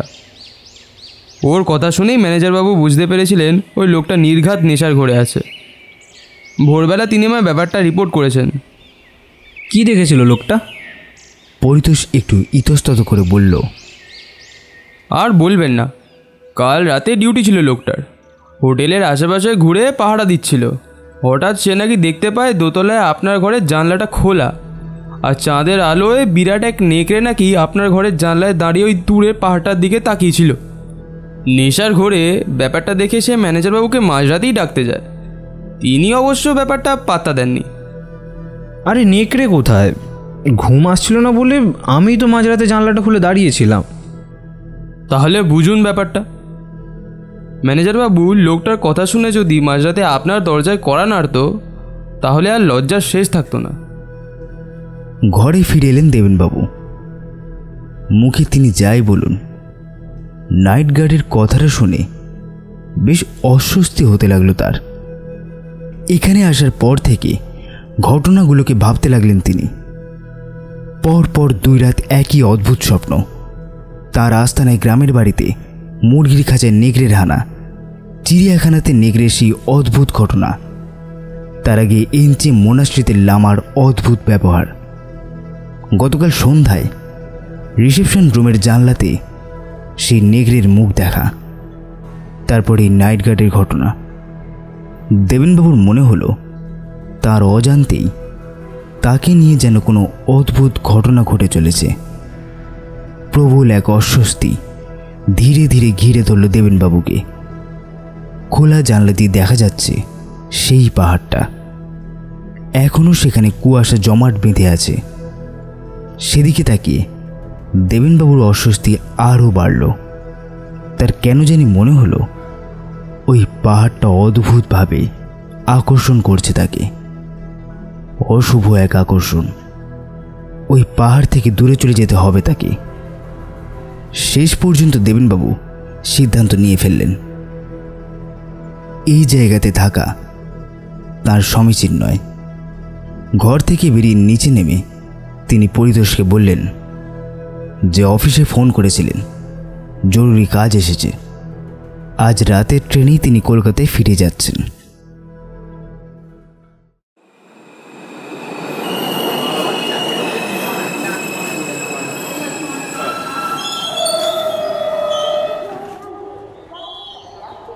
সকালবেলাতে দার্জিলিং মেল থেকে কলকাতায় পা রাখলেন দেবেনবাবু।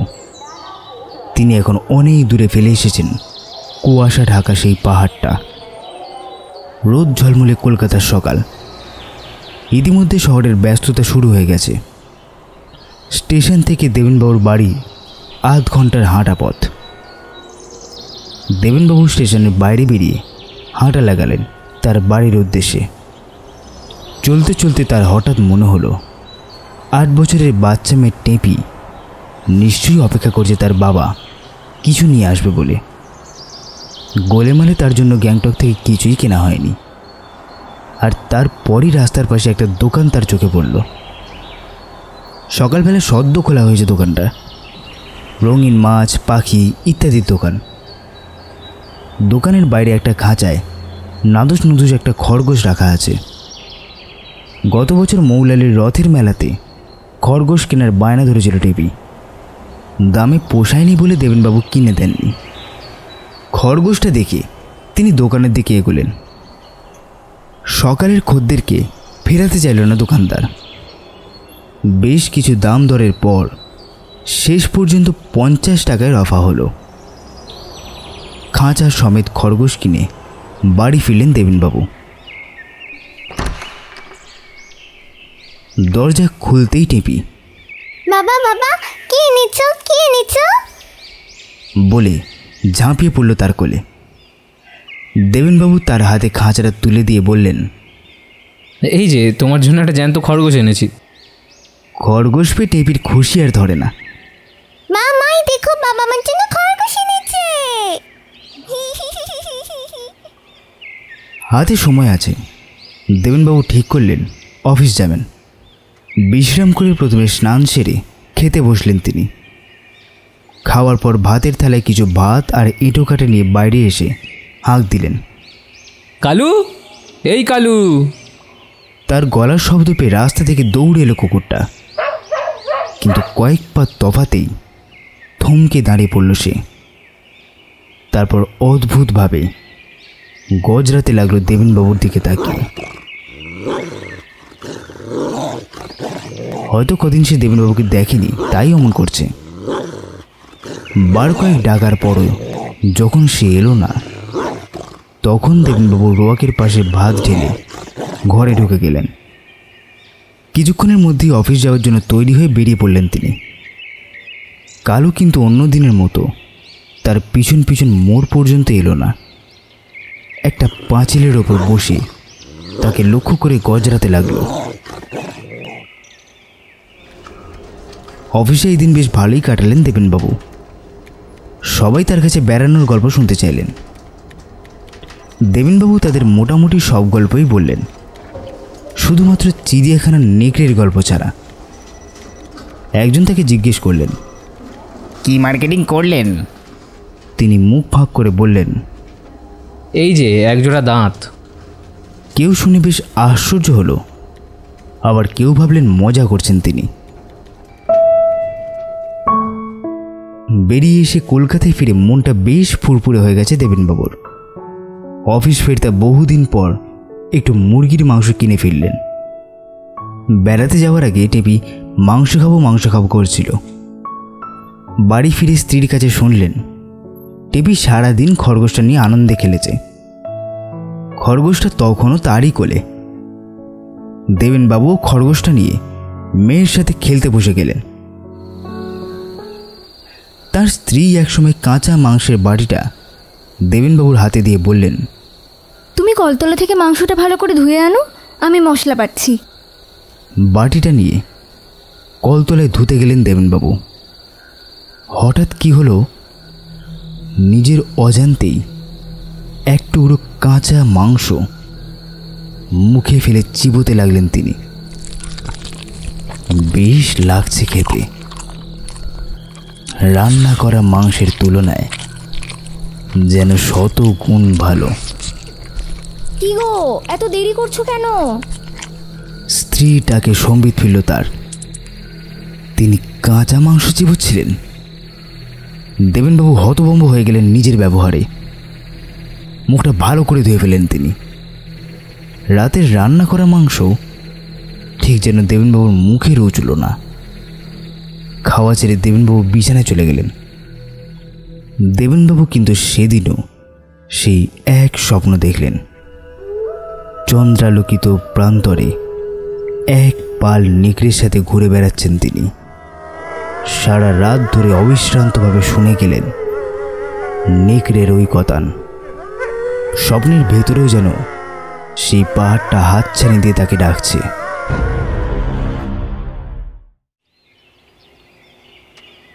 ভোরবেলা স্ত্রীর ডাকে ঘুম ভাঙল। টেপির তখনও ঘুম ভাঙেনি। স্ত্রী বললেন, কি গো, শিগগিরই বারান্দায় এসো, এক সাংঘাতিক কাণ্ড হয়েছে। টেপির ঘুম ভাঙার আগে ওটাকে সরিয়ে ফেলতে হবে। কথাটা শুনে দেবেনবাবুর বুকটা ধক করে উঠল। বাইরের ঘেরা বারান্দায় এলেন দেবেনবাবু। এক কোণে রাখা ছিল খরগোশের খাঁচাটা। তার মুখ খোলা। সামনে পড়ে আছে খরগোশের মৃতদেহটা। তার গলাটাকে কেউ যেন কামড়ে ছিঁড়ে নিয়েছে। বারান্দার গ্রিল তো বন্ধ ছিল, তবে কুকুর বিড়াল ঢুকলো কিভাবে? যাই হোক, মৃতদেহটাকে একটা থলেতে ভরে ফেলে আসার জন্য বাইরে বেরোলেন তিনি। কিছুটা এগোতেই প্রতিবেশী বনমালী বাবুর সঙ্গে দেখা। বৃদ্ধ মানুষ, দেবেনবাবুর বাড়ির উল্টো দিকে থাকেন। অনিদ্রার রোগী, মর্নিং ওয়াকে বেরিয়েছেন।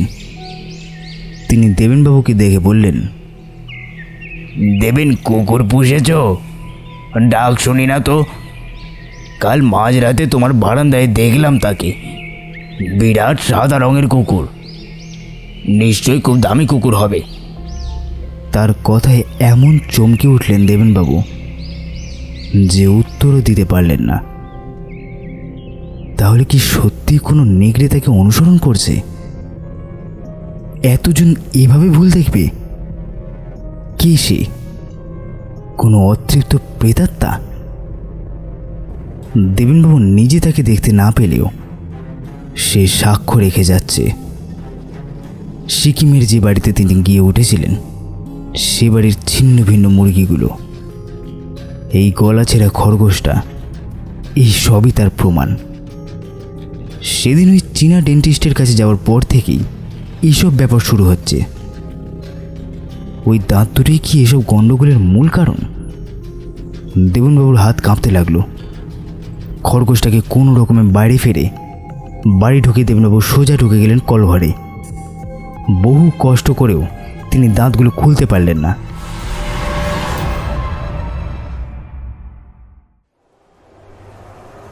দেবেনবাবু এদিন বেশ তাড়াতাড়ি বাড়ি থেকে বেরিয়ে পড়লেন। তার অফিসের কাছে একটা দাঁতের ডাক্তারের চেম্বার। অফিসে ঢোকার আগে একবার সেখানে ঘুরে যাবেন তিনি। চেম্বার খোলাই ছিল। ডেন্টিস্ট ভদ্রলোকও মুখ চেনা তার।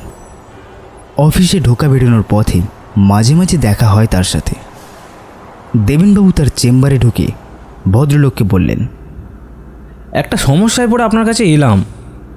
কদিন আগে একজন চীনা ডেন্টিস্টের কাছে গিয়ে দুটো দাঁত বসিয়েছিলাম, কিন্তু ক্লিপ দুটো এমন এঁটে গেছে যে খুলতেই পারছি না। ভদ্রলোক বললেন, কই দেখি, এমন হয় মাঝে মাঝে, খুলে দিচ্ছি, দাঁড়ান। দেবেনবাবু আশ্বস্ত হয়ে মুখ ফাঁক করে দাঁতগুলো দেখালেন,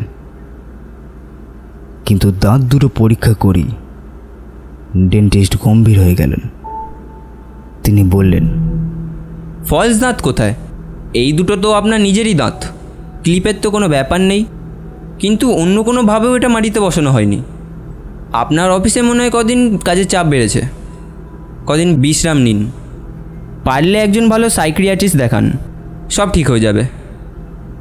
দাঁতের ডাক্তারের চেম্বার থেকে দেবেনবাবু যখন বাইরে বেরোলেন তখন সত্যিই নিজেকে তার পাগলের মতো মনে হলো। অফিসে নিজের টেবিলে বসে দেবেনবাবু ভাবতে লাগলেন, সত্যিই কি তিনি পাগল হয়ে যাচ্ছেন?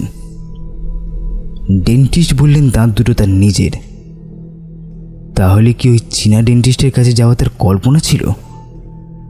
তাকে সব থেকে বেশি ভাবাতে লাগলো সেই নেকড়ের ব্যাপারটা। সে কি দেবেনবাবুকে অনুসরণ করে তার বাড়িতেও চলে এসেছে, নাকি সে নেকড়ে রূপী অন্য কেউ? তাকে দেবেনবাবু দেখতে পাননি এখনো। তাকে কি দেখা যাবে, ধরা যাবে? হঠাৎ দেবেনবাবুর মনে হলো, হ্যাঁ, একটা পথ হয়তো আছে দেখার।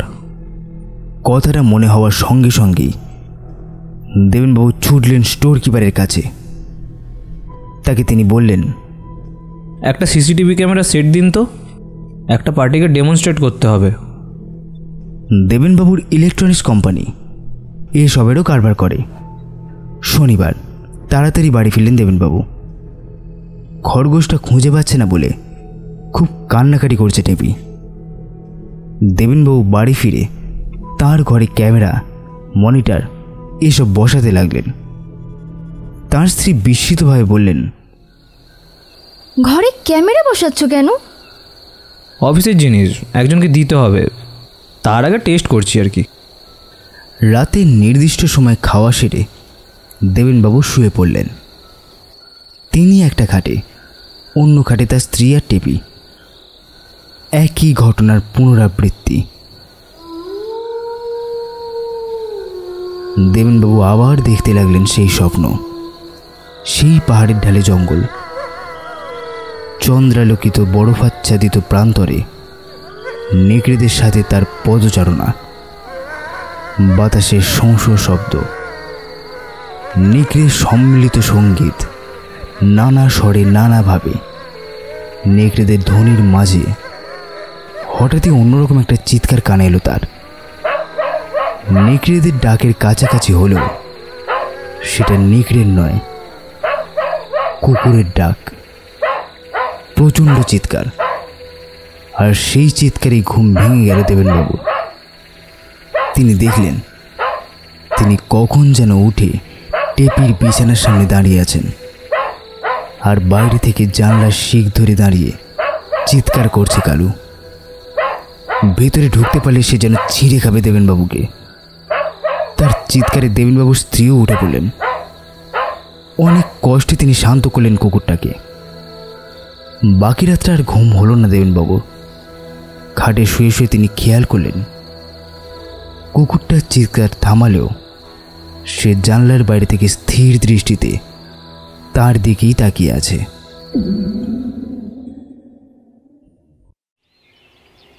অবশেষে একসময় সেই জানলা দিয়েই ভোরের আলো প্রথম ঘরে ঢুকল।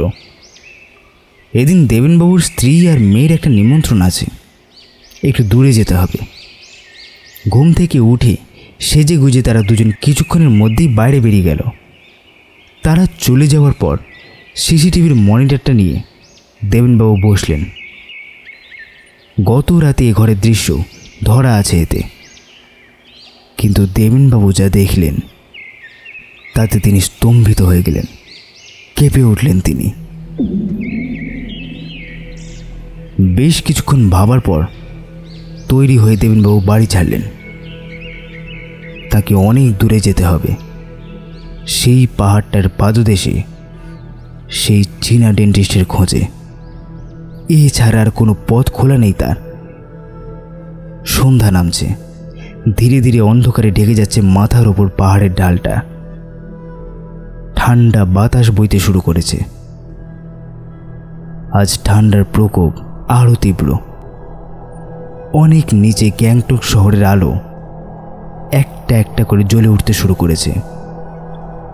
দেবেনবাবু এসে দাঁড়ালেন সেই বাড়িটার সামনে। কাঠের ঢালু ছাদওয়ালা সেই বাড়িটা দাঁড়িয়ে আছে ঝুলন্ত অবস্থায় খাদের কিনারে। তার মাথায় রংচটা চীনা ভাষায় লেখা দাঁতের ছবিওয়ালা সাইনবোর্ড। কাঁচের জানলাগুলো আজও বন্ধ। আজ দেবেনবাবু ঘুরতে ঘুরতে এখানে উপস্থিত হননি। এই বাড়িটাতে আসার জন্যই কলকাতা থেকে তিনি ছুটে এসেছেন। বাড়ির ভেতর থেকে কোনো শব্দ আসছে না। দেবেনবাবু আগের দিনের মতোই বেল বাজালেন। আগের দিনের মতোই খুট করে একটা শব্দ করে দরজা খুলে গেল। একজন লোক মুখ বাড়ালো। সে কিন্তু আর জানতে চাইল না যে তিনি দাঁতের ডাক্তারের কাছে এসেছেন কিনা। সে যেন জানতই যে দেবেনবাবু আসবেন। ইশারায় দেবেনবাবুকে ভেতরে ঢুকতে বলল লোকটা। ভেতরে ঢুকলেন তিনি। আগের দিনের মতোই সেদিনও বাইরে ঝুপ করে সন্ধ্যা নামল। লোকটা আগের দিনের ঘরটাতে দেবেনবাবুকে বসে কোথায় যেন অদৃশ্য হয়ে গেল। সেই ঘর, মাথার উপর চীনার লণ্ঠন থেকে অদ্ভুত একটা লাল আলো ছড়াচ্ছে ঘরে। দেওয়াল জুড়ে সেই দাঁত পার করা ড্র্যাগনের ছবি, ঝুলন্ত তিব্বতী অপদেবতার মুখোশ, র্যাকে সাজানো দাঁত বার করা লাফিং বুদ্ধর মূর্তি, সেই টেবিলটা, সেই দুটো চেয়ার। কিছুক্ষণের মধ্যেই ঘরে ঢুকল সেই চীনা ডেন্টিস্ট। তার পরনে সাদা অ্যাপ্রন, সাদা দস্তানা। দেবেনবাবুর উল্টো দিকে চেয়ারে বসলেন তিনি। ঠোঁটের কোণে হাসি, যেন তিনিও জানতেন দেবেনবাবু আবার আসবেন। দেবেনবাবু তাকে বললেন, দাঁত দুটো আমি ফেরত দিতে এসেছি, ওগুলো আপনি খুলে নিন। কেন আপনি এমন করলেন আমার সাথে? লুই সিং জবাব দিল, ও দাঁত একবার বসালে তো আর খোলা যাবে না। তারপর একটু বিষণ্ণভাবে বলল, আপনার ওই রক্তচোষা কথাটাই আমার মাথা গণ্ডগোল করে দিল সেদিন। কথাটা আমি সহ্য করতে পারি না, আমাকে ক্ষমা করবেন। ও কথার সঙ্গে কি সম্পর্ক আপনার? ওই অজুহাতেই তো গ্রামের লোকেরা খুন করে গেছিল আমাদের, এমনকি ছোট বাচ্চাগুলোকেও রেহাই দেয়নি। অন্য সময় হলে দেবেনবাবু চমকে উঠতেন তার কথায়, কিন্তু এখন চমকালেন না। তিনি জানতে চাইলেন কি হয়েছিল ব্যাপারটা। লুই সিং একটু চুপ করে থেকে বলল, এই পাহাড়ের ওপারে চীন জানেন তো, বৌদ্ধ শরণার্থী হিসেবে এই পাহাড়ে আমি এসেছিলাম পরিবার নিয়ে। দাঁতের ডাক্তারির ব্যবসা খুলেছিলাম, তার সাথে একটু একটু ডাক্তারিও করতাম। এই বিষয়ে সংঘাত বেঁধেছিল আমার নিচের গ্রামের ওঝার সাথে। তার কারবারের ক্ষতি হচ্ছিল কি না। একবার গ্রামের একটা ছেলে রক্তাল্পতায় মারা গেল। ওঝা গ্রামবাসীদের বুঝিয়েছিল আমরা নাকি রক্ত চুষে নিয়েছি। আমরা রক্তচোষা? বিশ্বাস করুন, তখন কিন্তু আমরা এরকম ছিলাম না। এক সকালে গ্রামবাসীরা এসে শেষ করে দিল আমাদের। আর তারপর থেকেই আমাদের আশ্রয় পাহাড়ের মাথার এই জঙ্গল। কিছু সঙ্গী সাথীও অবশ্য জুটেছে। ওই যারা যুদ্ধে মারা গেছে সব মিলিয়ে 9 জন। আপনি এলেন 10 হবে। দেবেনবাবু বলতে যাচ্ছিলেন যে না, আমি ফিরে যাব, কিন্তু ঠিক সেই মুহূর্তেই দেবেনবাবুর চোখে ভেসে উঠল ক্যামেরাতে ধরা পড়া সেই দৃশ্য। খোলা জানলা দিয়ে বাইরের ল্যাম্পপোস্টের আলো এসে পড়েছে দেবেনবাবুর ঘরে। বিছানায় প্রথমে উঠে বসলেন তিনি। একবার হাই তুললেন। আধো অন্ধকারেও যেন ঝিলিক দিয়ে উঠল তার দাঁত দুটো। মানুষ নয়, নেকড়ের দাঁত। এরপরই তার চেহারাটা ধীরে ধীরে পরিবর্তিত হতে লাগলো। দেবেনবাবুর বিছানা ছেড়ে লাফ দিয়ে নিঃশব্দে মেঝেতে নামলো একটা বিরাট বড় নেকড়ে। লম্বা জিভ দিয়ে লালা ঝরছে তার। মুখের ভেতর থেকে উঁকি দিচ্ছে সার সার ভয়ঙ্কর দাঁত। অন্য খাটের যে পাশে টেপি ঘুমোচ্ছে, নিঃশব্দে তাকে লক্ষ্য করে এগোলো প্রাণীটা। সে পৌঁছে গেল টেপির কাছে। তারপর ধীরে ধীরে প্রাণীটার তীক্ষ্ণ দাঁতগুলো নেমে আসতে লাগলো ঘুমন্ত টেপির ঘাড়ের ওপর।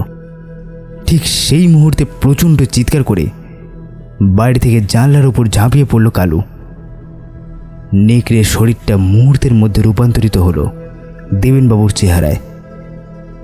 দৃশ্যটা কল্পনা করে চেয়ারে বসে কেঁপে উঠে চোখ বন্ধ করলেন দেবেনবাবু।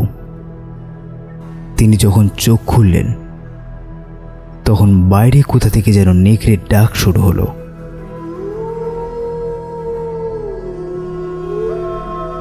চেয়ারের ওপাশে বসা লুই সিং তার উদ্দেশ্যে বলল, চলুন এবার, শুনতে পাচ্ছেন ওরা আমাদের ডাকছে। দেবেনবাবু ধীরে ধীরে উঠে দাঁড়িয়ে বললেন, হ্যাঁ চলুন। টেপিকে যে বড় ভালোবাসেন তিনি।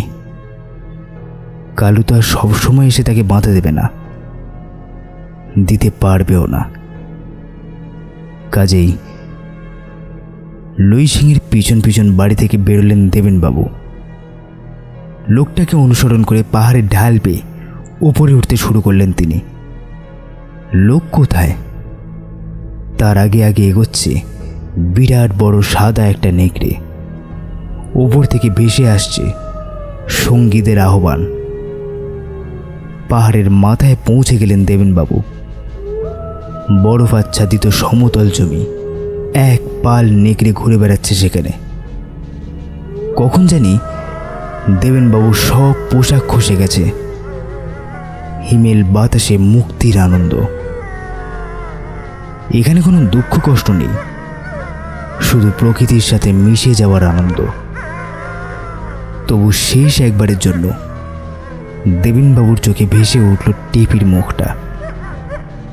এক খণ্ড মেঘ কোথা থেকে এসে যেন চাঁদটাকে ঢেকে দিল। সব অন্ধকার হয়ে গেল কিছু সময়ের জন্য, আর তার সাথে সাথেই হারিয়ে গেল দেবেনবাবুর পেছনের সব কিছু।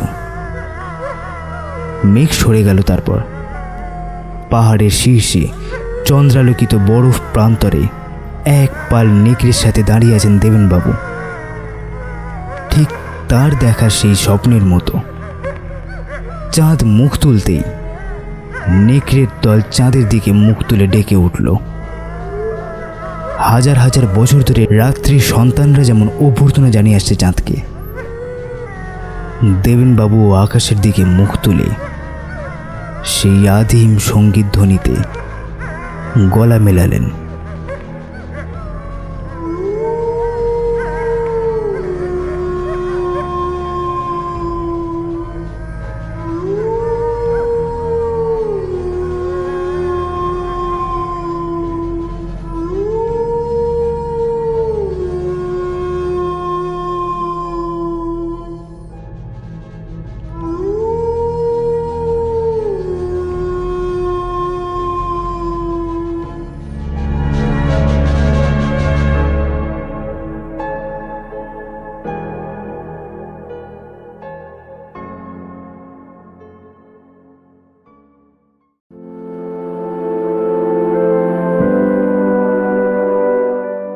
শুনলেন আজকের গল্প হিমাদ্রি কিশোর দাশগুপ্তের লেখা দেবেনবাবুর দাঁত। গল্পের সূত্রধর ও গল্প পাঠে নীল।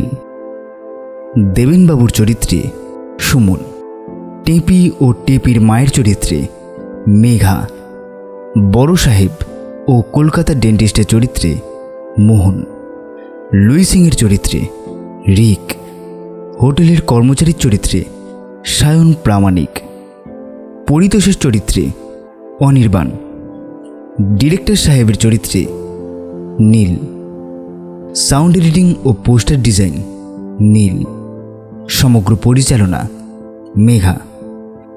গল্পটি আপনাদের কেমন লাগলো সেটা অবশ্যই কমেন্ট করে জানাবেন। Stay tuned, stay curious. Mysterious Saturday, now at a darker hour.